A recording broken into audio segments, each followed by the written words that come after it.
Okay, everyone, let me go ahead and share my screen so that way we can finish off with chapter 10 here. Okay, so let me go ahead and minimize this and all that. Okay, so we're going to be finishing up here on civil liberties, and then we're going to move to civil rights here in a bit. So the last couple of civil liberties that we need to take a look at were Second Amendment right to bear arms, as well as the abortion. So we're going to take a look at those two right now here. So when the book is talking about this concept of a right to keep and bear arms, obviously, of course, this stems from the Second Amendment to the United States Constitution. And I think a lot of you all have probably heard of the Second Amendment um, because it's been in the news a lot over the last, I would say, over the last even couple of decades. It's even more so than years. So it's been a hotly contested political debate in the United States for many, many years. And a lot of this, of course, stems from the the unfortunate situation where we've had more of these mass shootings that have been happening. I mean, we had another one last week over at this other school. There's been so many of these that have been happening in schools, and so that is what fuels this debate about the concept of the Second Amendment, because it is something that a lot of people have very strong opinions about. So let's dive into why there are very strong opinions about this. So the Second Amendment of the U.S. Constitution reads: "The war-regulated militia being necessary to the security of a free state, the right of the people to keep and bear arms shall not be infringed." So there's a good video that I have in the resources from the History Channel, and it gives a historical summary of the Second Amendment in terms of its historical significance. Basically, it's talking about why do we have the Second Amendment in the first place, and the history of it is very interesting because it goes into the this was the Second Amendment came about during the debate and discussion about the role of government within the new United States, right? This was during the time of the ratification of the Constitution, where the Anti-Federalists were very concerned about this notion of the United States creating a standing army, a standing navy, right? Basically, a military that would be controlled by the federal government.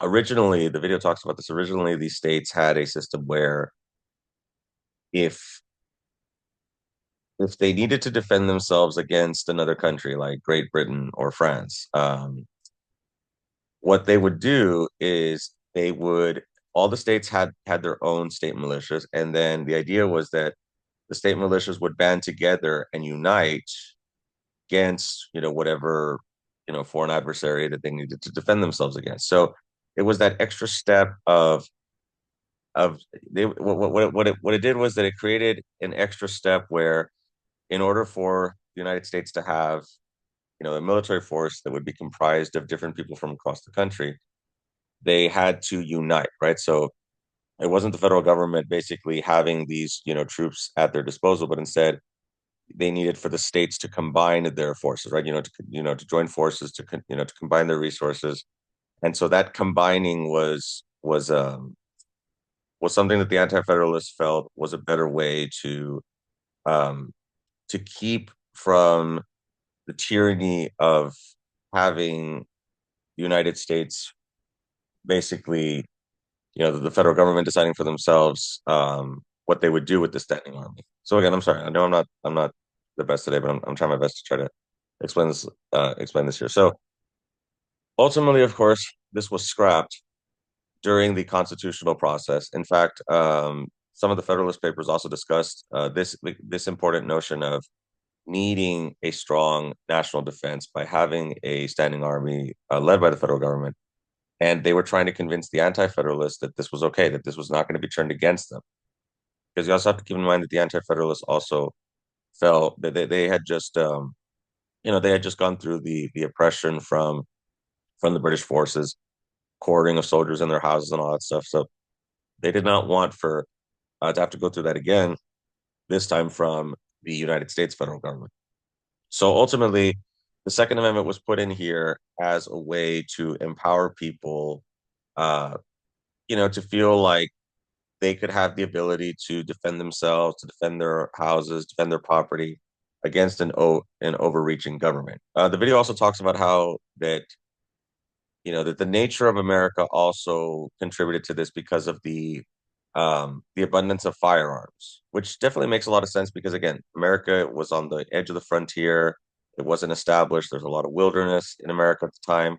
So obviously, of course, a lot of people were going to need firearms for their own personal protection to protect against, wild animals, to also hunt for their food, to also protect themselves against, Native Americans if they were having conflicts, things like that. And then we also see that the proliferation of firearms in America also contributed to issues in the American South when it came to keeping slaves in check, right? So it made it easier for the slaveholders to keep the slaves from up you know from rebelling and uprising because of their access to firearms, right? So it was meant as a way to intimidate them. Anyway, so the reason why I want to mention that is because a lot of people talk about you know why do we have a Second Amendment? What is the purpose of it? So I wanted to give some historical context in terms of why we have the Second Amendment. So shifting gears now towards today, um, we see the Second Amendment definitely has a ton of influence in American politics today, mostly because of the influence of the National Rifle Association, the NRA, which is one of the most influential interest groups in America at this time. And they are very much pro Second Amendment. They do not believe in really any type of regulation of guns, firearms. And what we're talking about here is because the Second Amendment question, there's a lot of different avenues that you can look at this, right? A lot of people will bring up issues about the types of firearms that people have access to, such as, the long rifles, when it comes to shotguns, or also the semi-automatic rifles like the AR-15s. Um, there's debate about, should Americans have access to those types of firearms, or is that protected under the Second Amendment? So the NRA obviously would say that yes, that is protected under the Second Amendment, that there shouldn't be restrictions on the type of firearms nor on the number of firearms that people can have, right?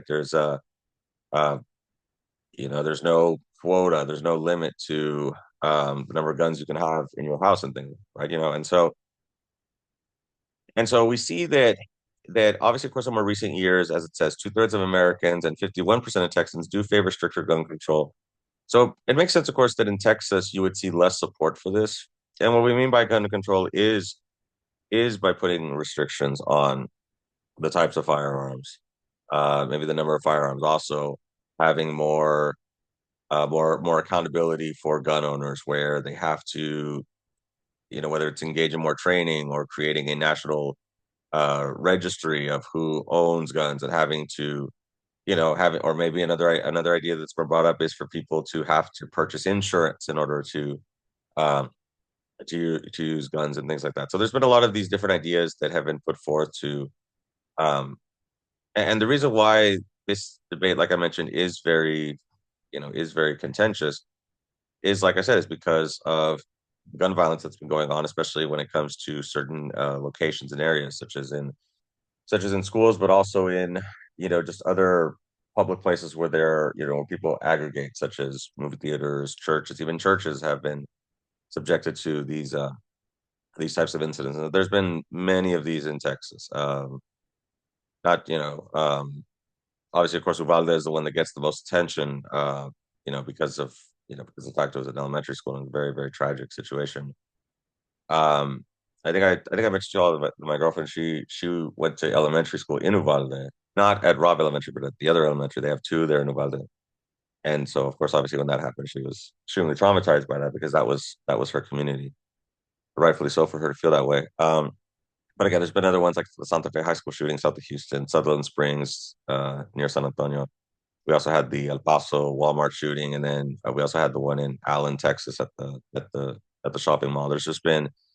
Uh, there's been many of these. I know I'm missing some of them, but there's just been so many of these just here in Texas. But with that being said, we also do need to take a look at legally what is the doctrine for the Second Amendment, and it came out of two cases here more recently: the McDonald v. Chicago as well as the District of Columbia versus Heller. These two cases uh, dealt with what is the right. Basically, what they dealt with was they defined. Excuse me. The Supreme Court defined what does the Second Amendment mean to the everyday person. Because as you can see here, up here over here in the description, talks about a well-regulated militia being necessary to the security of a free state, the right of people to keep and bear arms shall not be infringed. So a lot of people have pointed to this first section of Second Amendment to try to make the argument that, hey, this is an antiquated amendment. It only deals with colonial times where, because we don't have militias anymore. So, that's one argument that some people, take when it comes to the interpretation of the Second Amendment. That's why it's controversial, because it's not really it's not as clearly defined as like the Third Amendment, the one that comes up later. Like, no courting of soldiers in our houses. That really does not require much interpretation. But this one is a little bit more vague because it does reference it does reference a historical time from a couple hundred years ago. So some people might be like, well, then that means that it's not relevant today. But the Supreme Court said that they disagreed with that assertion. They said that yes, it is relevant. And so the first time in history, the Supreme Court officially ruled that the Second Amendment protected the rights of individuals to own firearms. So basically, what this means here is that the um, the Supreme Court ruled that people can carry firearms for their own personal protection, and that that is a right that the Second Amendment affords them. That if people want to be able to carry firearms and have them in their house so they can protect against intruders, they are more than welcome to do so. And that leads us to the Castle Doctrine, Texas Castle Doctrine, which is a law allowing Texans who have undergone 10 hours of training carry concealed handguns and affirming the right of a citizen to defend their home against intrusion. So this is also a little bit outdated because the Castle Doctrine still remains where if someone enters your house, you do have the right to defend yourself and also to defend your house against someone being there that shouldn't be there, that is not supposed to be there, right? Um, and of course, this is something that, people obviously, you know, and living in Texas, and another thing I also want to mention about Texas in terms of why there tends to be a very popular gun culture in Texas, right? I'm sure you all are familiar with this, right? You probably, if you drive anywhere through the state, you'll probably see that there's advertisements, for there's advertisements for, I'm sorry, like for gun shows, and they also have the shooting galleries that you'll see, where people will go. And I've actually gone to a couple of those myself, to go and practice with a couple of my friends, since I did study criminal justice, I do have a lot of friends in law enforcement, so they've invited me before to go and shoot with them. So of course, you definitely have to be very careful when it comes to this. And I've also gone through this training here, um, that that where the way the training works is it's an all day training where in the morning you go through classroom scenarios where they teach you like um, they show you what the firearm is, how to properly load it and the components of it, and they also give you some scenarios in terms of like what not to do. Like we saw this one video where um, this guy was afraid that someone was going to break into his house, but then he went outside the house and he shot at the guy from the outside, and then the cops came and they arrested him because the guy was running away from his house, so he was no longer a threat to him. So that no longer counts as Texas Castle Doctrine because now that immediate threat for yourself is over. Um, and things like that and something like that. So and it turned out that the guy that the guy was well okay, so I'm trying to like I said, no, it's fine. Let's just kind of skip the side because it's kind of a little bit hazy. It's been almost 10 years since I've been to that. So but I do remember that the video that they did show us, showed like what not to do in terms of that, but the idea is that is that if they enter your house and they're not supposed to be there, that you do have the right to protect yourself and things like that. But now what's changed here is that a couple years ago we had what was called Texas constitutional carry, and so now you don't necessarily need to go through this training. It's still encouraged, but you don't necessarily need to go through this training in order to carry firearms in Texas. Now, there are, of course, restrictions still in terms of where you cannot carry firearms. Like, of course, you can't take them to like one of the restrictions is you cannot take them to um, to a courthouse because obviously, of course, that is a security threat. Um, so that's why if any of you have gone through the courthouse, you have to go through the metal detector and they search you and all that stuff. So there are restrictions in terms of where you cannot take the firearms here. And then in 2015, Texas allowed students and professors to carry weapons on campus despite objections from professors. So I actually remember one of my criminal justice professors at UTRGV was actually very vocal about this, saying that he was going to put it in his syllabus that he was not going to allow firearms. And I was like, well, syllabus versus the state constitution. I mean, what's going to win out here? You know what I mean? So it's just, and I'm sure he knew that, but he was, trying to make a statement, about, how he perceived the situation and all that. So, but last thing I also want to mention was that another reason why, like I said, that Texas tends to have a very popular gun culture is also for historical reasons, right? Because remember how I mentioned that the necessity for guns during the 13 colonies time also was seen in Texas, right? Because Texas also was a frontier state, and so they also had to deal with um, raids by the Native Americans, and of course we had the Texas Revolution, right? And so the famous where the cannon they were trying to take the cannon back, and you've probably seen that famous flag, the come and take it one, which has been used for other things. Where they've turned it into a meme or things like that. Like I know a couple years ago when they made that flag, they put like an AC because like people were upset that like ERCOT was trying to tell people to not use as much air conditioning. So somebody made a come and take it with the air conditioning. So I thought that was pretty funny. But okay, anyway. And like I said, guys, I know that today, like I said, I'm not quite.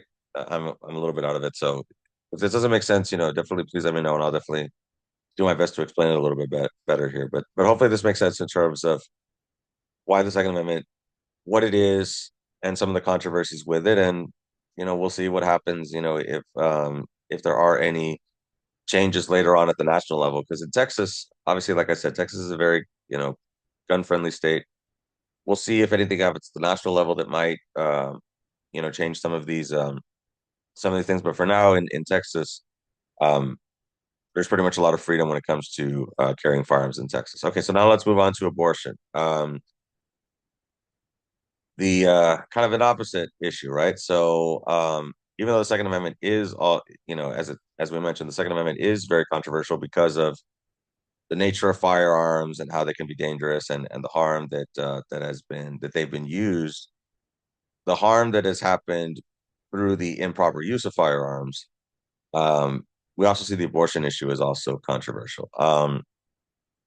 And usually it's for some of the same reasons that because of the nature and the severity of the action itself. So now again, like I said, I've been studying this issue for many, many years, and I've come to the conclusion that one of the main reasons why this is a very difficult topic to really have any kind of compromise or anything like that is because the different sides on this issue, they can't even agree on basic ground rules for to engage with each other. Because let's break this down a bit. So obviously, of course, abortion is the early termination of a pregnancy. Um, and so what happens here is that obviously, of course, this is a difficult decision that's made by people. This is not something that is this is not something that people should take lightly. And so it becomes controversial because of the severity of the action, right? It becomes, because for some people, they believe that, terminating a pregnancy is wrong. They believe that they've even gone to say they've gone to say it's murder. Like you've heard this from the strong Christian right movements because in fact the religious right, which is it's this movement that started in the 1970s in response to Roe versus Wade. Um, they responded to this case by deciding that they needed to engage in the political process. So this is where you started to see the rise of, some of these televangelists like Jerry Falwell and Pat Robertson. He passed away last year. Um, they started, organizations like the Moral Majority, and they also started, um, some of these organizations where they were starting to get involved in politics, right? Whether trying to run directly. Pat Robertson ran for president a couple years ago, back in the 1980s. Obviously, didn't get too much support, but he did launch a presidential campaign. And so we've seen the influence of the Christian right um, in other candidates like Donald Trump. Like they're very much in favor of him because of this, because of the stances on abortion and things like that. So abortion is very important to this group, and so because Texas is a very conservative state, and a lot of that conservatism is because of the religious groups that advocate against abortion. This has also influenced Texas leaders here. Okay, but let me kind of backtrack here because I did this a little bit out of order. So Roe versus Wade was a case that came out of Dallas where the issue of, you know, do women have the right to terminate their pregnancies?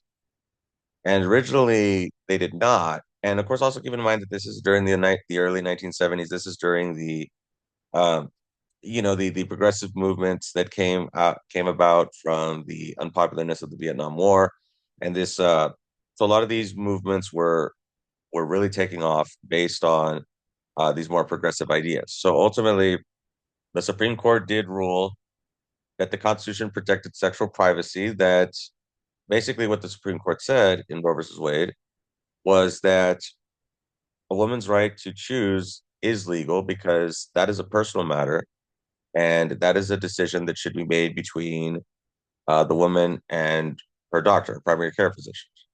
That it's not the government's role um, to be deciding what people are going to do with, with a medical decision that affects only them.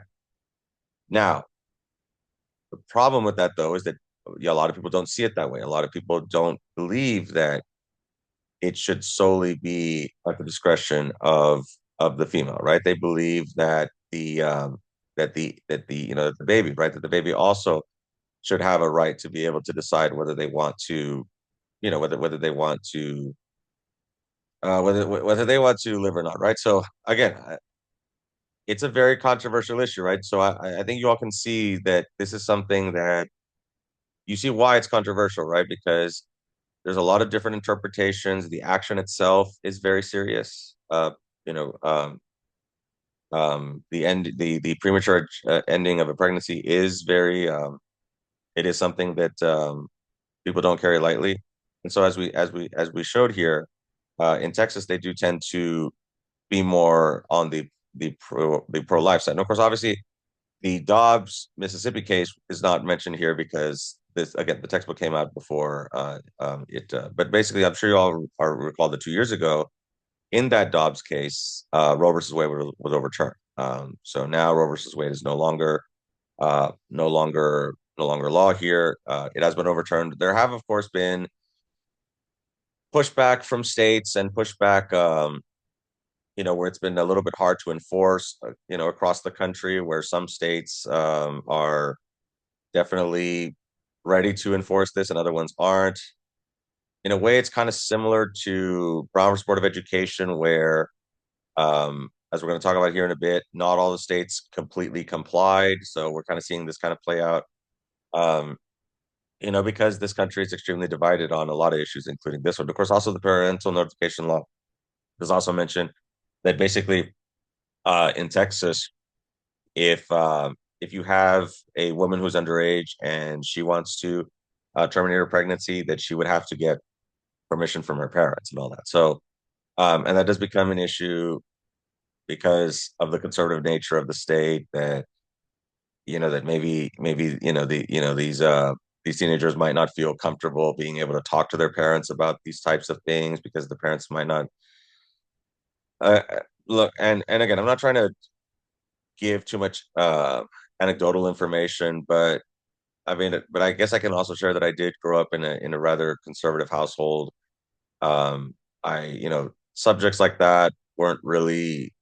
those were off limit subjects when I was, when I was growing up in terms of, you know, talking about human sexuality and all that stuff. Those are things that I was just, and I think that it's something that's common, right? That a lot of parents struggle to be able to speak to their kids about those things and whether it's age appropriate or not. So that is definitely understandable. Um, but at the same time, those are subjects like I guess my argument is that you can't just like pretend it's not there, right? You can't just ignore it. You can't just like it's something that does have to be addressed at some time. And there's, people have different parents, are different in terms of when they feel comfortable or but sometimes they might not ever feel comfortable with and so I guess that's just the argument I guess I'm making is that it's something that I would definitely encourage for, I guess just, for parents to be able to have open communication with their children and be able to talk to them about anything, right? And I know like I don't have kids, but hopefully one day if I do, I definitely want, for them to feel like they can talk to me about anything and not feel that I'm going to like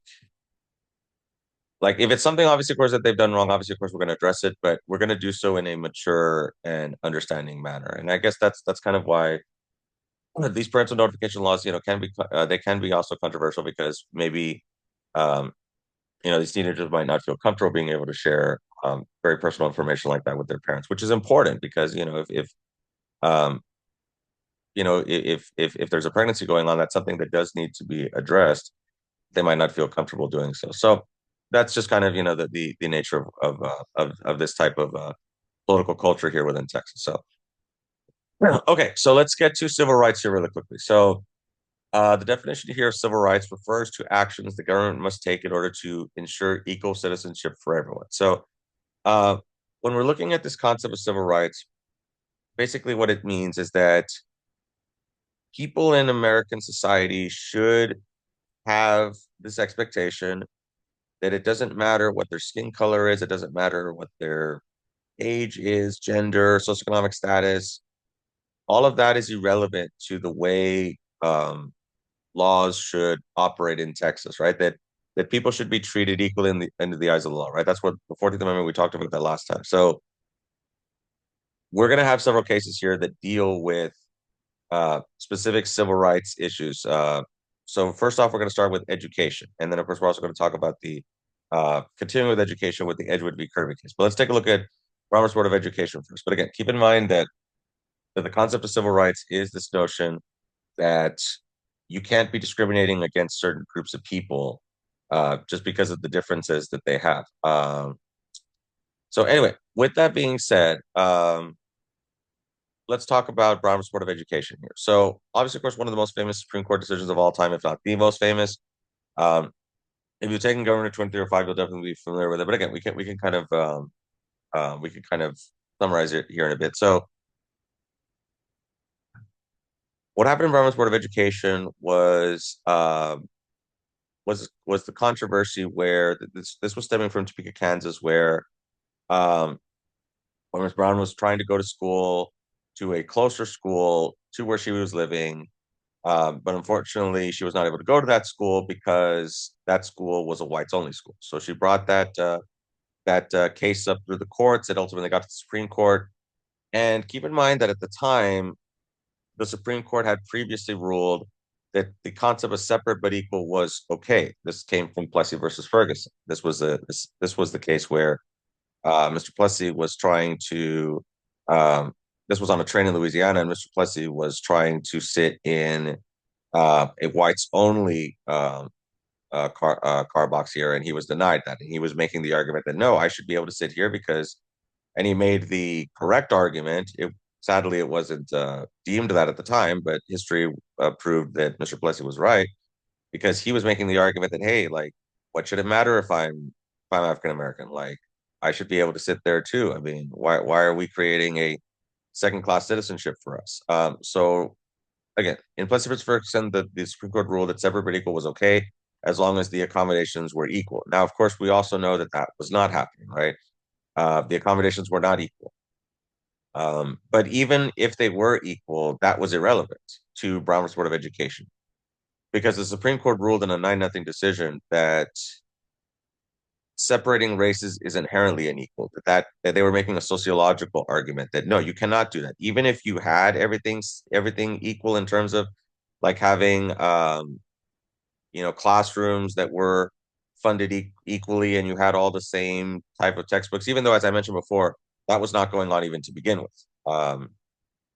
Uh, there were accounts of the colored schools always getting like the older textbooks, the outdated ones. They would get the older equipment. So they weren't even abiding by separate but equal anyway. But even if they were, like I said, that still wouldn't be good enough because, like I said, the Supreme Court ruled that you cannot be separating races, that is not, that inherently is unequal. So ultimately, the segregation of schools is undone here in 1954. Now, it does take a while for this to trickle down throughout the rest of the country, especially in southern states like Texas. Texas school districts fought desegregation. They fought it for a good almost 20 years after Brown's Board of Education. It wasn't until the early 1970s when all the schools in Texas were ultimately integrated. And the reason why they were integrated was because the federal government was going to cut off funds to these schools if they did not adhere to Brown's Board of Education. Also, keep in mind that at the time, we not only had Brown's Board of Education now in the 1970s, but we also had the Civil Rights Act and the Voting Rights Act in the 1960s during the Johnson administration. Lyndon Johnson, former president, also native Texan here. So, and also a former Texas educator. He used to teach school children in Cotula, in between Laredo and San Antonio. So, anyway, but with that being said, we see here though that there is also still this legacy of segregation where we still see it throughout everyday lifestyle. This often includes racial segregation in housing patterns. This is the redlining situation where um, white homeowners would be hesitant to sell their houses to minorities because they felt that that would decrease the value of their property. And then banks also were hesitant to make mortgage loans to lower income families, even if their income was fine. There was still that discrimination there, and economic segregation because of the different costs for housing in different neighborhoods, right? So we still see this to this day where, some parts of, especially like in bigger cities, right, you can see that some of the parts of the cities, especially like in the inner city parts, they tend to um, they tend to be a little bit more. How do I say it? Like since they tend to now, of course, also keep in mind that this was before the gentrification process, which we're also going to talk about right now. But a lot of these inner cities in these larger cities, this used to be, they didn't have as much money coming in, so they weren't as well kept, and a lot of these inner cities, most of the people that lived in them were minorities, unfortunately. Now, what we're also seeing, like I said, in more recent years, we're also seeing a process called gentrification. I think some of y'all are familiar with this process too, right? This is the process um, where developers are going into these inner city areas and they are fixing them up, but this comes at a price, right? Because now this attracts new businesses, and this is going to drive up the cost of living because now how home values are higher, property tax values are higher. And so this creates a situation where the longtime residents end up getting priced out of their communities, right? Which again, that's a whole other topic we will talk about later on in the class, because that definitely is something that I think some of us have some opinions about.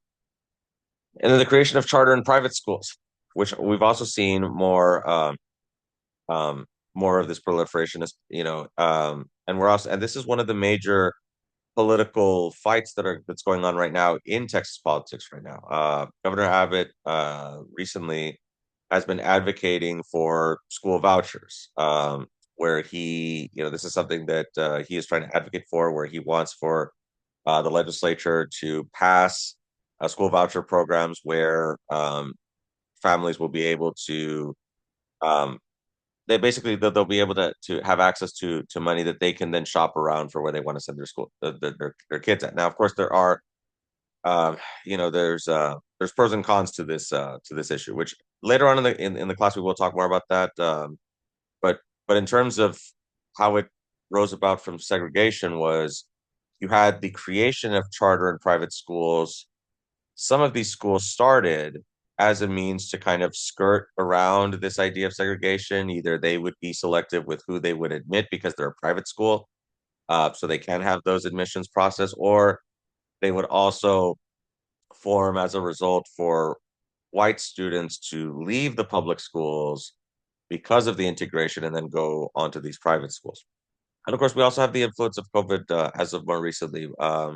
This is especially true during the early days of the pandemic, where when everything went online, and some school districts did not have the funds or the means to be able to facilitate online learning. I mean, that was a difficult situation because everyone was just kind of unprepared in the K through 12 setting. And in the colleges, we were a little bit more prepared because we teach online as well, so we already have that setup. But in K through 12, that was something that was just kind of, yeah. I remember when it first happened, that was definitely a nightmare for K through 12 people, because they had to shuffle everything online when everything shut down in the after spring break 2020. So anyway, let's go and continue here. So let's talk about Edgewood v. Kirby, which is another important state case. This was coming out of the San Antonio area. So what was happening in Texas was that you had a wide disparity between very affluent school districts that resided in the suburbs, like especially like in the Dallas area. Like some of those school districts up there are just flush with cash. Same thing like in the Austin area, because obviously, of course, they have a lot of wealthy people that live in those neighborhoods. And so the schools are able to, to get a lot of money because of who lives there. Now, before Edgewood v. Kirby, the problem was that the opposite also was true, that school districts in very poor areas weren't getting any money. Because again, in Texas, school funding is primarily funded through property taxes. So that's why more affluent areas are going to have access to more money.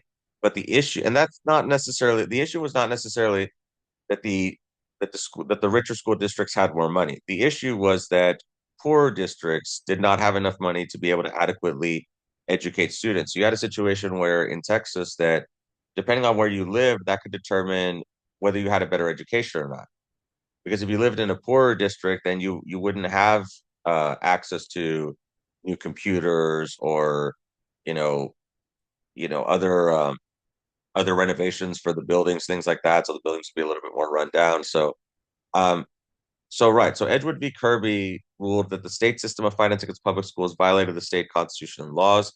So ultimately, we had, and the issue again was equal of opportunity versus equality of result here, right? So they were trying, they were able to determine that the disparity between, like I said, these richer school districts and these poorer school districts was very wide, and you did have a huge disparity. So ultimately, we had the Robin Hood law that was introduced, where um, richer school districts would send money to poor districts. So this was kind of like you could consider this an example of wealth redistribution, where they were redistribute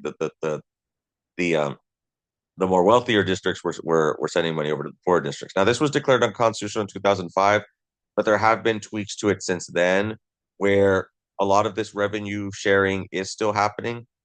There's a good video that I have uh, from Austin, from one of the. There's a good video that I have in the resources from one of the news media outlets in Austin, and they actually do get Governor Abbott to they do an interview with him, and he talks about um, his criticisms of this Robin Hood situation. And yeah, and it is controversial because in the video it talks about how there was this Austin ISD that was sending over half of of the property tax collection money, sending it to other districts across the state. Now, so again, I definitely see that I could definitely see why people would have an issue with that. Let's say, you have like a $500,000 home or something like that, and you're paying I don't know, let's say like $10,000 in property taxes a year, and then half of that isn't even going to the local community, right? Like you just paid 5,000, to send money to students in another part of the state. So I'm not saying that everybody disagrees with that, right? Some people are fine with that, but but I'm sure you could also see why some people might not like that, right? Some people might not want for their tax money going to somewhere outside of their community. They, because property taxes are considered local, but when it comes to education, some of that money does get sent off to other places. So that's why some people are not really like that. And of course, again, continuing with the COVID challenges for education, um, we will see how this plays out in terms of like it's we'll see in terms of because there has been some reporting on that test scores have not been as good since the pandemic started, and so we'll see how this plays out. But it definitely is something that um, we do need to keep an eye on because um, education is extremely important, and we definitely need to try to do our best, to be able to educate our students. And so hopefully we'll see. Um, we'll see how this plays out, but we are still feeling the effects of that in terms of student attainment and um, standardized testing and all that stuff. We are seeing a dip in that still because of what's been happening with COVID and all that. So okay, let's talk about some more sad civil rights issues. Very tragic situations here. The Jasper, Texas situation. So Jasper, Texas is in East Texas. It's close to the border with Louisiana.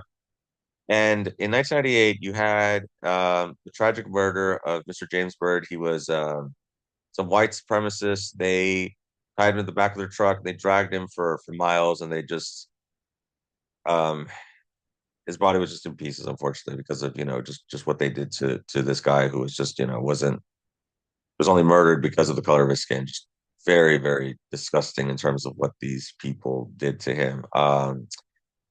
Three of them were charged, two of them were sentenced to death. So this is, one of the most gruesome, not the most gruesome, hate crime uh, in Texas history. Texas has had, unfortunately, a history of these types of incidences. Texas did have several lynchings during the, during the Jim Crow era time frame. One of the most infamous ones was the Jesse Washington lynching in Waco, Texas. That one was also, that was a tough one also. So there's been several of these unfortunate incidents, but what's horrifying about what happened with Mr. James Byrd was that this happened in modern times, right? Like we thought that we had moved past these types of things, but unfortunately, racism is still something that is still being dealt with, and I am a little bit familiar with the East Texas area, not in Jasper, but like I shared with y'all that I used to have an ex-girlfriend that lived in Nacogdoches, which is pretty close to Jasper. So I'm familiar with that area. It's a very beautiful area within the Piney Woods, very, very gorgeous. But unfortunately, you do see that there is still some of the semblance of racism and some of these sundown towns. Like you probably heard what a sundown town is where minorities are not welcome after sunset, where they got to get out of their that city. Vidor, Texas, which is near Beaumont, Port Arthur, they've had a very bad reputation of being considered one of these sundown towns. So you still see a lot of the, this unfortunate these situations, in some parts of the state, and it is very difficult. Shifting gears now to another part of the state, Tulia. This is in the Panhandle. Last summer, not this past one, but in the summer 2023, I actually had a chance to drive past Tulia. It's in between Lubbock and Amarillo because I was in the area looking for a trailer, and then I ended up going to the Baladuran state park there. But anyway, I just wanted to share that that I've been through the area, so it's over in the Panhandle. So what happened with this one? And there's a good 60 minutes. Both there's a BBC video that discusses the Jasper, Texas murder, and then there's also a good 60 minutes video that discusses what happened in Tulia. So what happened in Tulia was they hired this undercover cop, and he was responsible for having 46 people arrested and convicted on drug charges. It was a big roundup. If you watch the 60 minutes video, you'll see that um, he didn't have any type of consequential evidence. It was basically all uh, his word, right? It was basically his testimony, but he didn't have any corroborating testimony. He didn't have any type of pictures or any type of video, any type of audio. It was just, his word versus the accused here. So ultimately, of course, the people that were arrested in Tulia were pardoned, and what also keep in mind is that almost all the people who were arrested were black. So obviously, of course, you could see there was allegations of it being racially motivated, and ultimately, uh, the judge, there was a Texas judge that ultimately pardoned and released all of the arrestees because of the lack of evidence from Tom Coleman. That's the name of the deputy that was working for the Tulia Police Department. So that's why that's controversial because of the nature of the incident here and who they targeted. Other issues, relationship between black citizens and police. Of course, the we had the Dallas shooting in the downtown area, where um, Dart is the organization there in the Dallas downtown area for the police. Um, they unfortunately were targeted and killed in this situation. Um, what this guy was just going and shooting at police officers there in that downtown shooting. So I remember I was watching that when it happened. It was uh, very chilling to see, especially because I do have a couple of friends who are in law enforcement in the Dallas area. So thankfully they were okay. But yeah, and of course, and this would not be the last incident that we'd have in Dallas. Obviously, of course, we had the Black Lives Matter movement that started in August 2014 in Ferguson, Missouri, because of the Michael Brown situation, and since then we've had other incidences, similar incidences, like I mentioned to you all before, that the underlying issue with Black Lives Matter is the lethal use of force used by police officers um, against minorities, and whether that lethal use of force was justified, and whether the fact that the suspects were minorities, if that had something to do with the if that had something to do with how quickly the use of force was used, or the decision to use the lethal use of force, right? That basically what I'm trying to say is that did that person's skin color, did that have any impact in terms of um, the decision to use lethal use of force? Of course, we also had the Botham John and Amber Geiger situation. This, of course, was also took place in Dallas, where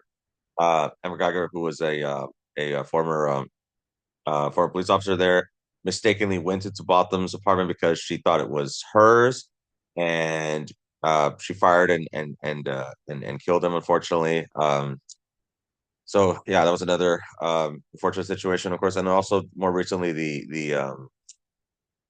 and we've had several of these other incidences, right? Like the Breonna Taylor situation in Kentucky. She was a paramedic, and she also was killed, by gunfire that was happening there, and of course, also the George Floyd incident, which also has ties to Texas because I mentioned he's originally from the Houston area and he went to school at Kingsville. So, um, yeah, just there's been a lot of these unfortunate incidences in the last couple of years, and we've seen that it is something that definitely does require attention and does require discussions on this.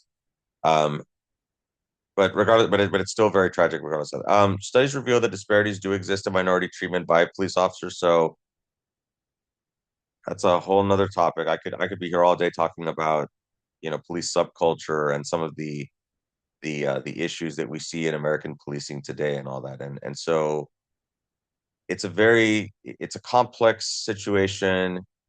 Again, I've studied some of this. I mean, I'm not gonna claim that I'm an expert on this. No, absolutely not. Even though I'm gonna be working on a PhD in criminal justice, um, but it is something that if we're just thinking logically here, that pretty much any profession, anybody who is a professional can always look to improve on their craft. I mean, even me, right? I always try every year to try to improve how I do my job. And so I guess what I would like to see is I just want, for these agencies to definitely be receptive to being more introspective when it comes to looking at their policies and looking to see how they can improve and how they can better serve the community. because I think sometimes what happens with police subculture is there might be too much of an us versus them mentality. There might be too much of this, so I'm not a big fan of like militarization of police because I they are not the same thing. They don't have the same objectives. And so I also have issues when it comes to like the types of recruitment that goes on where, some police departments they tend to favor more people with physical traits as opposed to maybe more emotional intelligence. Because at the end of the day, I mean, you could just kind of put it this way, like, so if you're looking at like a police officer, like in terms of like what do they normally do in everyday situations, are they going to talk to people more or are they going to have to jump a fence more? I mean, yeah, they might have to jump a fence. That definitely does happen if they have to engage in a pursuit, but they're not jumping fences all day every day. Are they talking to people all day every day? Yes, they are. So I would definitely want to see more of this, more of a more attention be devoted to these types of, this type of training and this type of mindset to where we're looking for people who are going to be able to, speak to the public, be able to provide service. Yes, obviously, of course, to respond to emergencies and to do what needs to be done to maintain law and order. Of course, obviously, that is essential, but to also do so in a way that is, that tries to de-escalate and tries to be respectful of the public and the community that they serve. So that's why I'm definitely in favor of like civilian boards that review police complaints, and things like that, and just just to have more transparency, and I would say that for any agency. I mean, because it's not just police agencies that have issues with transparency. It's a lot of public agencies and public and public servants. That's why I said before, like, I don't understand why public servants why they get all offended when people like are, you know, like we serve the public, we need to be there for the public, within reason, of course. Okay, last couple of things that we'll talk about here. Okay, so we got a couple more, so maybe we can kind of finish this off here within the next couple of minutes here. Okay, so civil rights for convicted criminals. So this is another one that also gets a lot of negative attention here, and so I'll also give my thoughts here since I'm a former correctional officer. Let me also give my thoughts here. Even when incarcerated, prisoners retain some civil rights. We have a constitution. We have a Bill of Rights that a lot of our Bill of Rights, a lot of those 10 Bill of Rights deal with criminal procedure. Um, a lot of them deal with criminal procedure throughout the entire legal process. When it comes to convicted prisoners, we do have the Eighth Amendment, which discusses the concept of cruel and unusual punishment. Okay, now there is a lot of disagreement though on what actually counts as cruel and unusual punishment. Um, let's take a look at the Ruiz Viestel case, 1972. So this was a case in which the it's called TDCJ now, but the old Texas Department of Corrections, basically the state agency that's involved with the prisons. Uh, because what prison is, just to clarify, because some people might not be aware of this, jail and prison are not the same. When you're in jail, it's usually because you have been arrested and you're awaiting trial if you can't pay bail. Once you get convicted, then you go to prison and you serve out your sentence. So in the prisons, what was happening was that there were issues of there were issues with how inmates were being treated in the prisons. They were being treated very harshly. Physical security was lacking. This meant that inmates were fearful for, they were being beat up by fellow inmates, especially ones that were in rival gangs. Or another situation is where inmates felt like they had to join gangs because if they didn't, then they weren't going to have that protection. So it was kind of like an arms race when it came to gangs, right? That everyone was just joining all these gangs because they felt powerless because the security staff were not able to adequately protect inmates and all that. And also keep in mind that a lot of this is also not really the inmates' fault.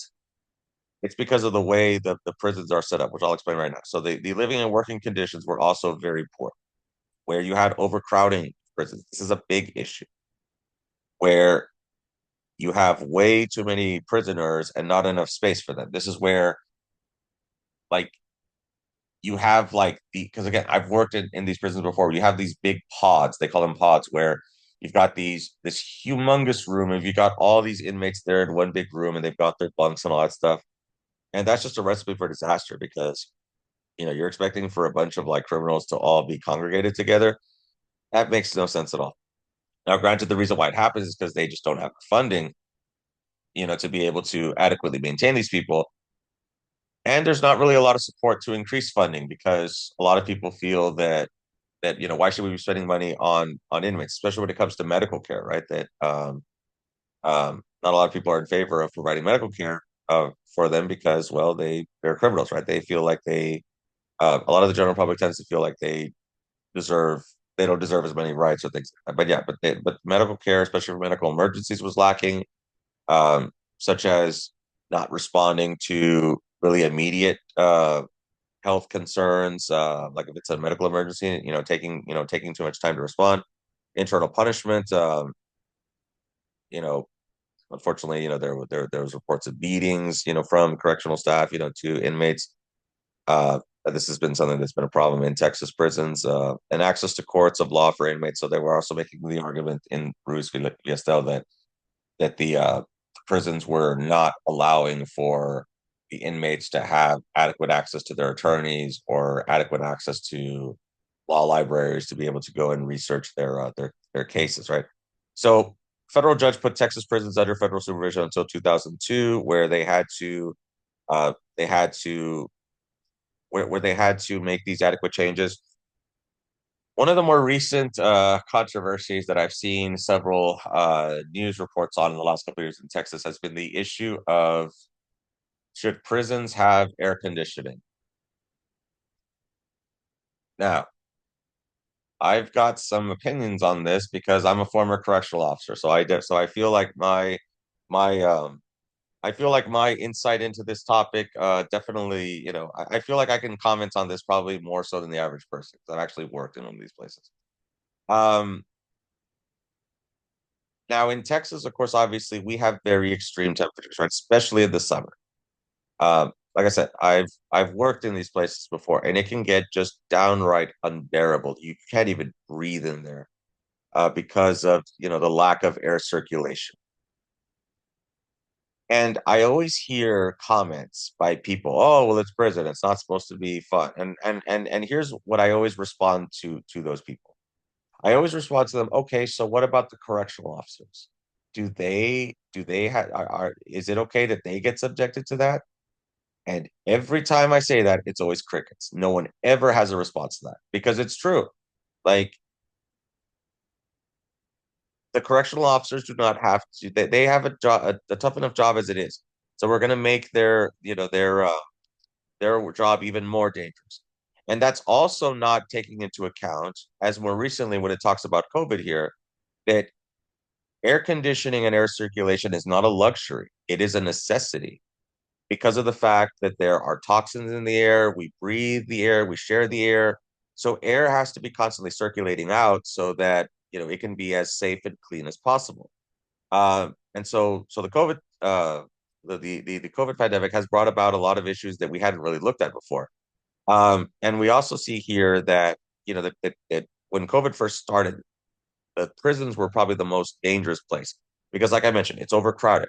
They could not social distance over there. They could not stay 6 feet apart. There's some where they're all kind of like they're locked into like one cell, and they're all in there next to each other. So it just was impossible for. So of course the virus was going to proliferate in that type of setting and things like that, right? So again, I do understand why people wouldn't want to provide more accommodations for prisoners because yeah, I mean they're not obviously of course if they've done really horrible stuff, they're that's not good, right? But at the same time, we do have to provide basic protections. And the courts have said that Texas has lacked in that, so it's still a controversy that we're still seeing. Okay, capital punishment really quickly, and then okay, so I think we just have to we have two more slides and then we'll finish here really quickly. So capital punishment. So um, Texas leads the nation in executions. The executions happen in Huntsville, which is the headquarters of the Texas Department of Criminal Justice. So they have their death row unit there in Huntsville. Now, the death penalty itself is also somewhat controversial because there, of course, are competing viewpoints when it comes to um, whether we should have the death penalty or not. As I've said before, back in the 1970s, there was a movement to try to call for the death penalty to be considered cruel and unusual punishment under the Eighth Amendment. But as I mentioned before, that the Supreme Court ruled that the death penalty itself is not cruel and unusual, but the methods that are used for it can be. That's why we try to have more humane type of executions. We don't hang people anymore, right? We do the lethal injection where they try to make it as painless as possible, even though there are issues with that. Um, but in Texas, of course, like we see, like we see that the death penalty is popular in Texas. Majority of Texans do support it, although rates of support are decreasing, so it's not as popular as it used to be.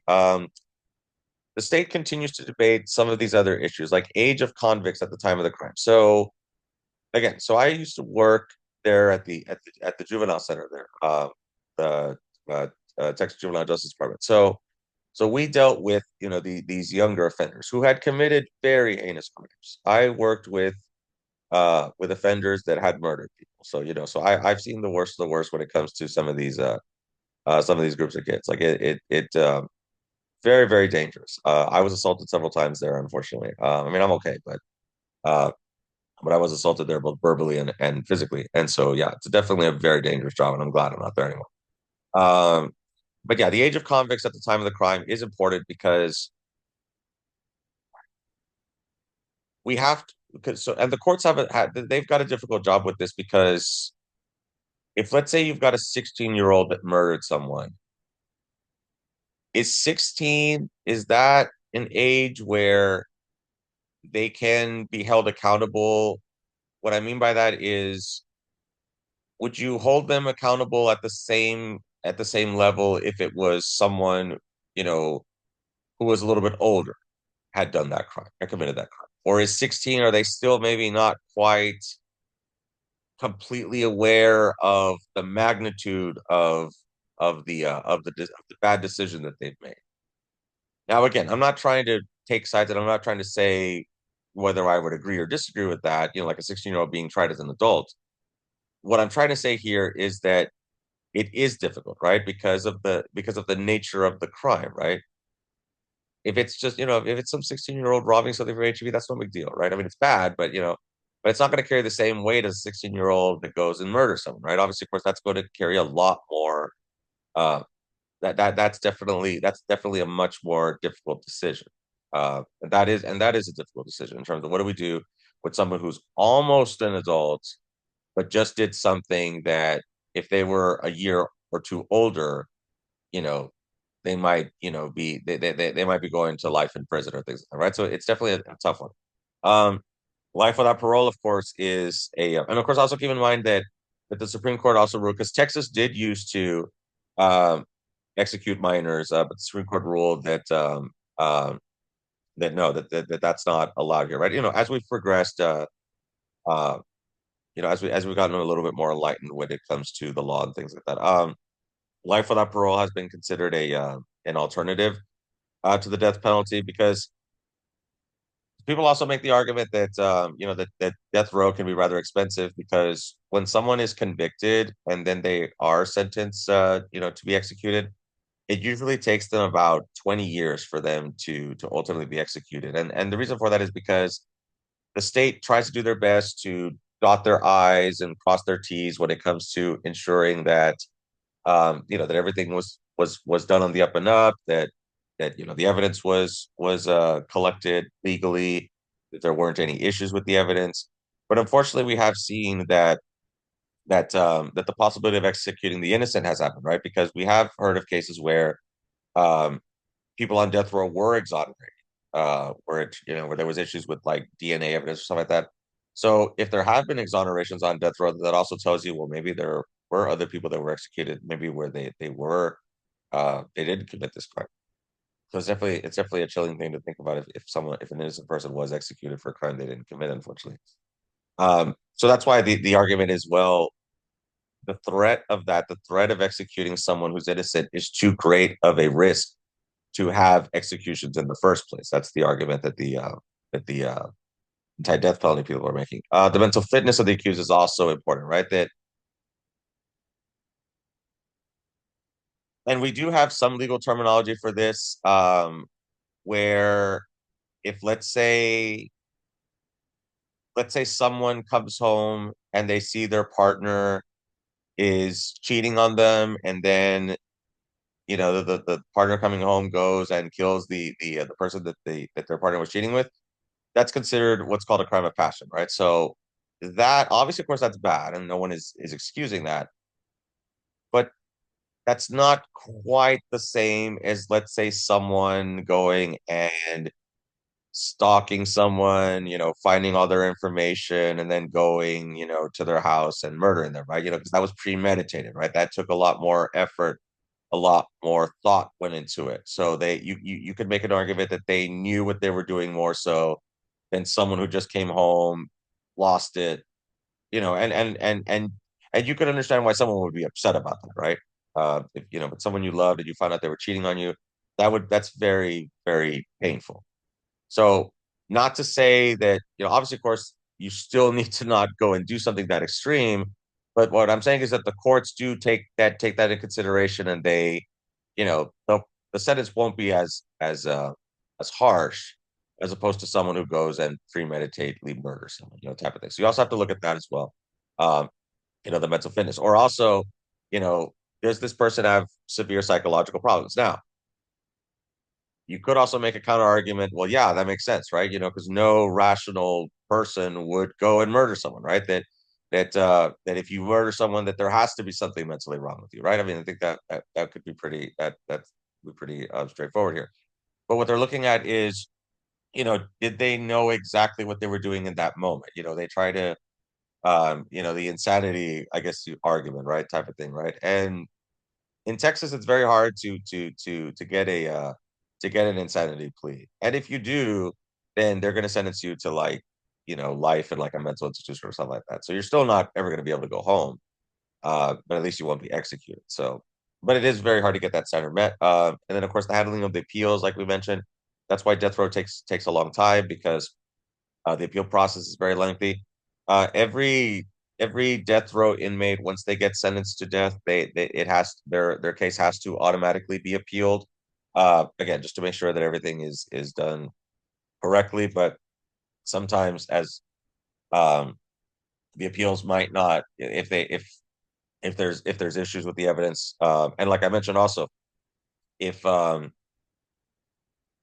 keep in mind that a lot of these people who are on death row probably do not have the best attorneys. They probably don't have their own attorney, because you can make an argument that, hey, if they were doing better financially, they probably wouldn't have had the mental issues to then go and murder someone, right? So there is an argument to be made that if a person's well off financially, they're probably not going to there's going to be less of a risk for them to go and commit some harsh crimes. There is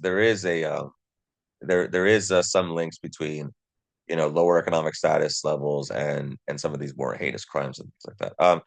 Okay, last one here. Let's talk about tort reform, and then we'll end for today. Last thing here. So sorry that we're going to go a little bit over. Let's go to finish it here. Um, so a tort is a private or civil wrong or injury resulting from a breach of a legal duty that exists by reason of society's expectations and appropriate behavior rather than a contract, right? So a tort is basically where you go and so a good example with this would be like for surgery. So you see torts a lot in the medical field, because when you're going to go get surgery done, the expectation is that they're going to fix the issue, right? The expectation is that you're going to be better off than what you were when you went in, because then why have the surgery? However, though, if, let's say, there's a botch of the surgery, right? Let's say this, the surgeon, which does happen sometimes, right? Let's say they make a mistake or something like that, right? And then you end up getting some complications because of the surgery. So that's why, for me personally, like, I got this from my mom. Like, she's the same as you. Like, she looked at surgery as being like a last resort, to where do not get surgery unless you absolutely need to. Um, So I've had surgery one time on my right knee. I tore my meniscus, and I mean it's okay, but it's never gonna be it's never gonna be the same, unfortunately. But if that's the worst thing that I've gone through, then I'm okay. People have gone through way worse than that. But the point is that if, let's say, you end up being worse because of the surgery, then you could file a lawsuit based on this tort, right? So what was happening though in Texas was that, and during the 1990s, during the Bush administration, and I do remember this because I do remember that when I was seeing ads for him, he talked about this. He talked about that he would run on tort reform, and basically tort reform is to because what was happening in Texas was there was a lot of these court cases. So many of these cases that doctors were even saying that they weren't going to practice medicine in Texas anymore because of this threat of lawsuits. That the doctors were making the argument that the lawyers were being, too they're being too lawsuit happy, so to speak, right? So ultimately, we have this tort reform that comes about in the 1990s, which favors interests of political physicians and insurance companies because they were the ones that were having to pay out all of this money when it came to these tort cases, right? So we do see also, of course, the creation of the Office of Patient Protection here. So we see that what ultimately happens with the tort reform of the 1990s in the state was they limited the amount of money that you could get in a tort, and they also made it harder to win a tort. So punitive damages, again, gross negligence versus malice. So they made it to where it was harder to prove that the doctor did this on purpose. That if it was an honest mistake, then it would be a lot harder for you. Not to say that it's still right to make a mistake, but my point is that it's going to be a lot harder for you to be able to get, to be able to win a tort case. You would have to prove that the doctor willingly, messed up or was like drunk or something like that. Not that they would, but I'm just giving you real honest examples. But you know what I mean? Like if they were totally not prepared, uh, instead of just making a mistake, because at least they were acting in good faith. Good faith is a good, popular term for that, right? Were they acting in good faith? Did they try their best and they just, it just wasn't executed properly? That's different than if, let's say, oh, the guy showed up drunk and he messed up my body, So you see how like there's a difference there. Um, so punitive damages were also limited because it made it harder for them to prove that the doctors actually engaged in malice activities. Joined several liabilities, so they were also limited to the 11% rule, where in terms of limiting the amount of money that they could be able to get in these tort reforms, because again, some of these payouts were getting in were becoming extremely expensive. Venue also that they also were going to be specific in terms of where the case could be tried. In terms of it needing to be where the actual where the actual surgery was happening, and then deceptive trade practice consumer proof.